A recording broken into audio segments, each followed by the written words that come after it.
All right, guys, this is the first video of Unit 3. This unit is linear relations graphs. So last time on Unit 2, we did linear relations, but it was equations, so now we're going to be graphing a lot. So the first lesson that we're doing in Unit 3 is ordered pairs and unit rate. So ordered pairs should be pretty review. You guys have done this before. It's just graphing points, but we're just going to go over it again in the coordinate plane and all that kind of stuff. So we've got this coordinate plane over here, and there's all these pieces to it. Let's talk about that first.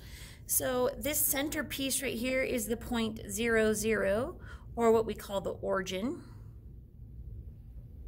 Okay, and then there's two different, I don't know if it's axes or axes. I don't know how to say axis plural. So the one that moves horizontal or from left to right is called the x-axis. Okay, and the one that goes up and down or vertical is called the y-axis. When you draw the x and y axis and they create that middle point, they also create four different what we call quadrants. Okay, and these are numbered 1 through 4 using Roman numerals, and it starts right here at the top right. So this is quadrant 1, and then it moves counterclockwise around the coordinate plane. So it doesn't come around this way, it actually moves the opposite of a clock, which is why we call it counterclockwise, so it comes this way. So this one would be quadrant 2, and like I said, they're with Roman numerals, so that would be quadrant 2, this one would be quadrant 3, and then quadrant 4. Okay, and if you don't know, in Roman numerals, a quick lesson, an I is a 1, so this is 1 I, 2 I's, 3 I's, and then you get to the point where instead of writing 4 I's, we write the V, which is a 5, and then an I in front of it, which means 5 minus 1, so 4. I know it's a little confusing, but that's the way it works, okay? All right, so let's talk about now how we graph plot an ordered pair. So an ordered pair is where you've got parentheses and then two different numbers. It's separated by a comma. Okay, it's always separated by a comma, and there's always parentheses around these. The first number is always what we call the x value, and the second number is what we call the y value. Okay, these help us to determine where we're going to go on the coordinate plane. So first we look at the x-coordinate. If the x-coordinate is positive, we're going to move to the right along the x-axis. So we always start at the middle, and we would move to the right if it was positive. If it was a negative number, we would move to the left.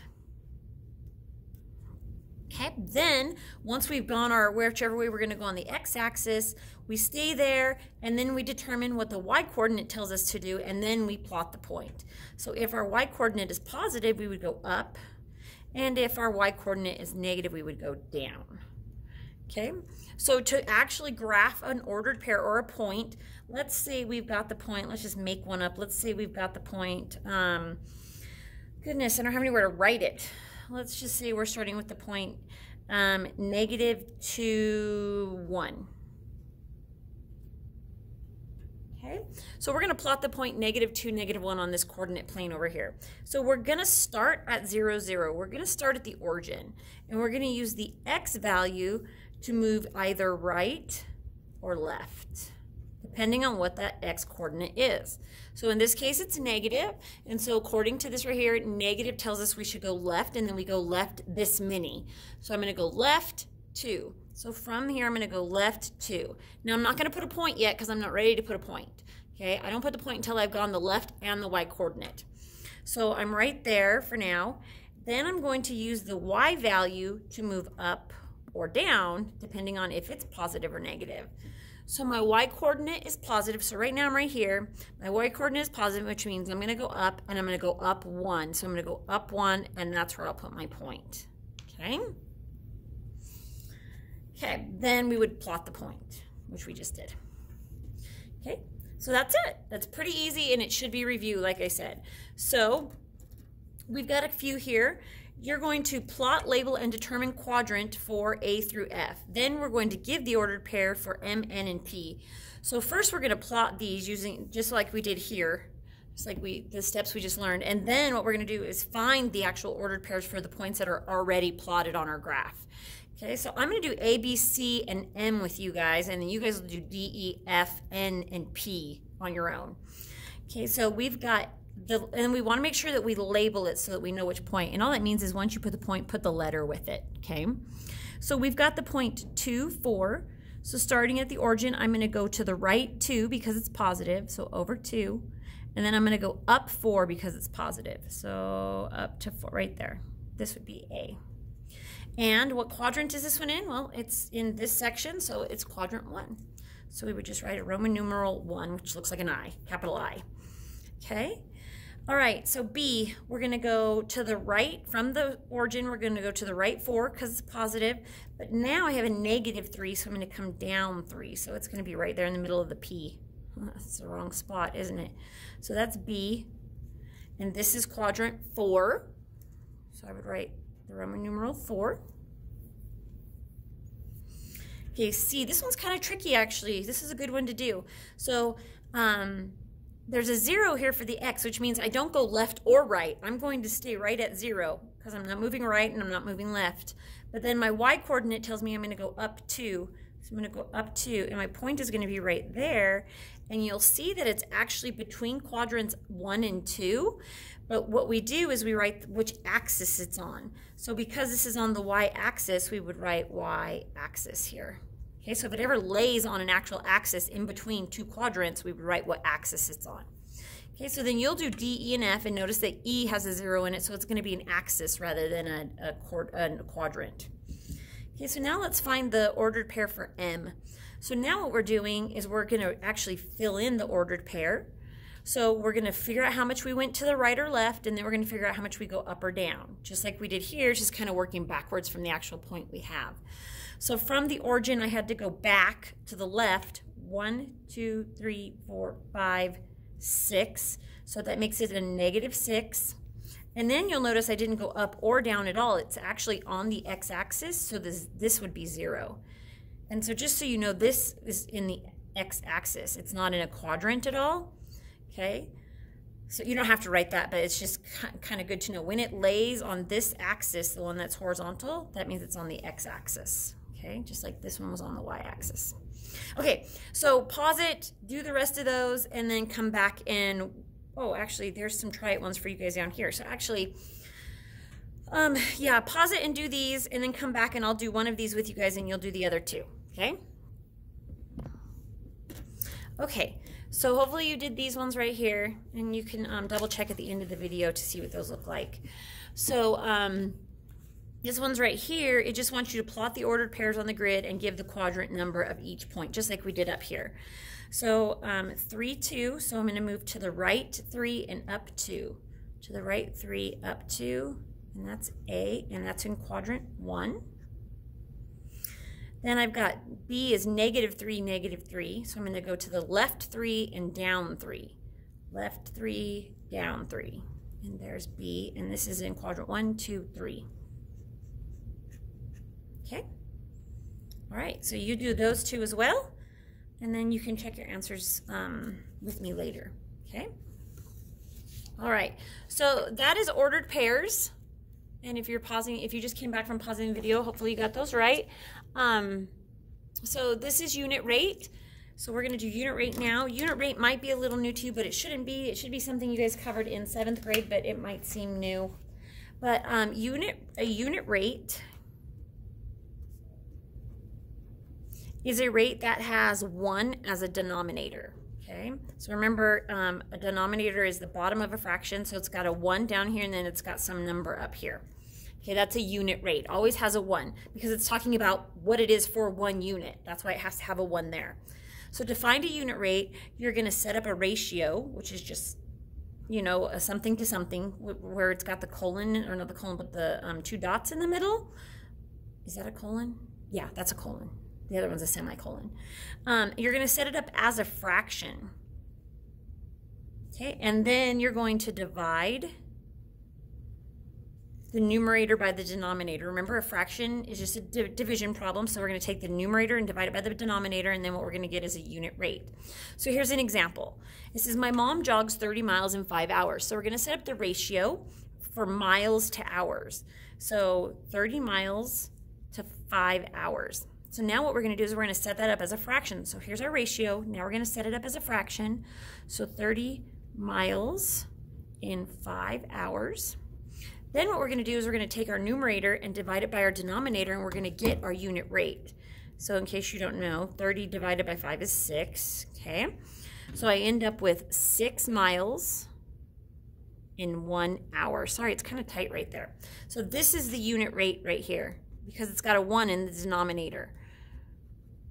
So every hour she runs or jogs 6 miles. Okay, so some words to kind of help you with trying to figure out which one means, like, what am I dividing? Am I dividing 30 by 5 or 5 by 30? Which one am I dividing? So here's some words that help you to kind of mean divide. So each, so if I said 30 miles each 5 hours, which wouldn't make sense, but I could have said that, I guess.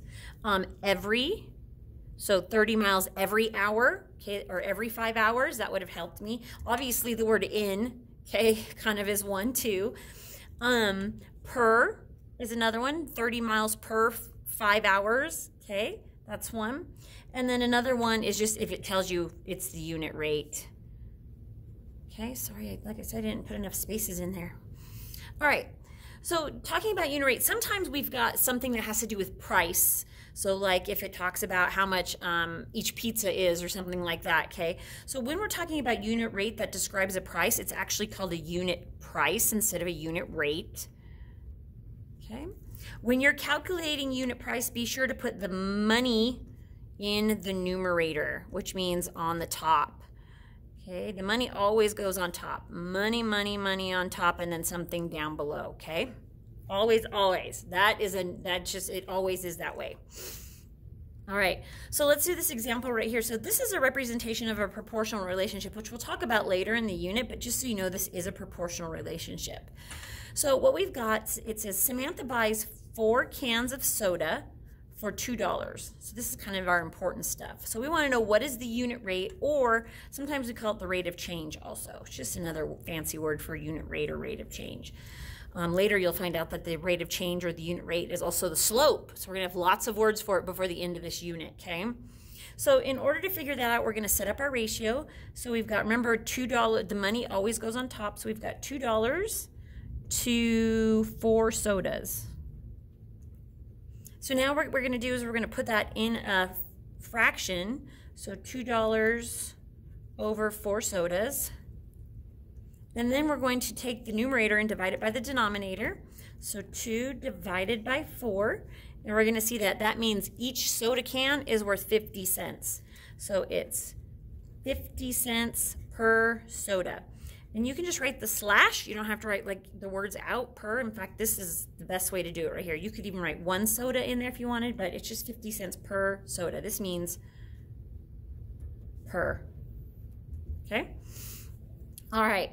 So now what we're going to do is we're going to fill in this table. So we want to know what is it going to cost us depending on how much soda we buy or how much Samantha buys. So if Samantha buys 0 cans of soda, hopefully you can recognize that it will cost her no money. If I buy nothing, I'm spending nothing. So that would be 0. Okay.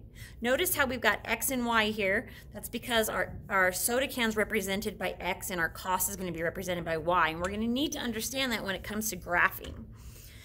Okay, so if I buy 4 soda cans, we said that it would cost $2. That was over here already. That was given to us.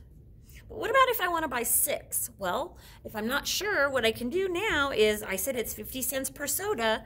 So I'm going to take 50 cents and I'm going to times it by how many sodas I buy, and I'm going to get 3. So that means it's $3 for 6 sodas.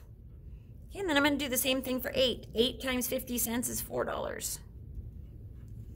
Okay, so now what we're going to do is we're going to set these up as ordered pairs. Remember, on the last slide, on the last page, we said that ordered pairs were X, comma, Y. And we've got X's and we've got Y's. Now we're just going to set these up as ordered pairs. So I've got the 0.00. I got that right there. And I'm going to take off the $ and the 0.00 behind this. So I've also got the 0.42. And I've got the 0.63. And then I've got the 0.84. Okay. So this is our x-axis, remember, this is our y-axis. We just don't have all 4 quadrants because we don't need them. So we only need the first quadrant because we're only graphing positive numbers. So we only need the first quadrant, so we got rid of all the others. But this is still the y-axis and this is still the x-axis. Okay, this x-axis is number of sodas. And the y-axis is always, always, always the cost or money. If you have the cost or money in this, it's always on the y-axis, okay? All right, so I'm going to plot these points. 0, 0 is right here. 4, 2 is right there. 6, 3 is right there. And 8, 4 is right there. Okay? That's all we had to do. We just had to graph them. Okay. Later we'll start to talk about what those mean and stuff, but right now we just want to kind of practice or graph going from a table to a graph. Okay. And then it says, what is the rate of change? Well, we decided that the rate of change was 50 cents, so we're just going to put that into our equation right here. And what this means right here, remember we said y was the cost, so this is cost equals 50 cents, and we said x was times number of sodas. So we just kind of created an equation based off of our little unit rate and stuff, and we just kind of replaced y with our cost with y and sodas with x and made it into a nice little equation right here. Okay, y equals 50 times x. Okay, so now you guys have this one down here, or we're going to do this one kind of together, and then you'll have an assignment to do. Okay, this one's taking longer than I thought. Sorry. Okay, Barb Dwyer is making a cheese tray for a party. She uses 3 slices of cheese for every cracker on the tray. Hey, there's one of those key words, remember?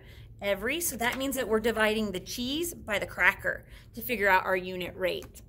Okay, so let's figure out our unit rate really quick. I know it doesn't really actually have it here, but we're going to figure it out. So we've got 3 cheese to, oops, 1 cracker. Oh, that's why, because we already have it. See how my denominator is always already a 1, so we have 3 cheese to 1 cracker. So it's already a unit rate because it's only 1 cracker. Okay? All right, so if I have 1 cracker, I'm using 3 cheese. If I have 2 crackers, I'm going to use, because for every cracker I have 3 cheese, so I'm just going to double it. I get 6. If I have 9 cheese, I should have 3 crackers to go with it. And if I have 6 crackers, I want to multiply that by 3 because it's 3 pieces of cheese for every cracker, so 18. Okay, and again, these are just ordered pairs. So you've got 1, 3, 2, 6, 3, 9, and 6, 18. And we're going to graph these. Uh-oh, almost time for class to end. I better hurry. We're going to graph these. This right here, this is our x, and this is our y. So our x is crackers. Our y is cheese, and we're going to graph these. So over 1 up 3, over 1 up 3, over 2 up 6. Last one, over 3 up 9. And I say last one because my graph doesn't go up to 18, so I'm not going to graph that last one. Okay, so that's just what that would look like. Okay, so now let's talk about the equation. It says fill in the blanks with the words to show the relationship between the cheese and the crackers on the tray. So what we figured out was how much cheese we need depends on 3 times the number of crackers. So however many crackers we have, we're going to times that by 3 to figure out how much cheese we need. So now what we're going to do is we're going to change this into an equation using x and y. And we already said that cheese was our y and crackers was our x. So this becomes y. And this becomes x, and we get y equals 3 times x, or, because we don't write it with that little dot in the middle, y equals 3x, just like that. Okay? All right, you guys have an assignment to do on Canvas. Go ahead and get that done, and thanks, guys.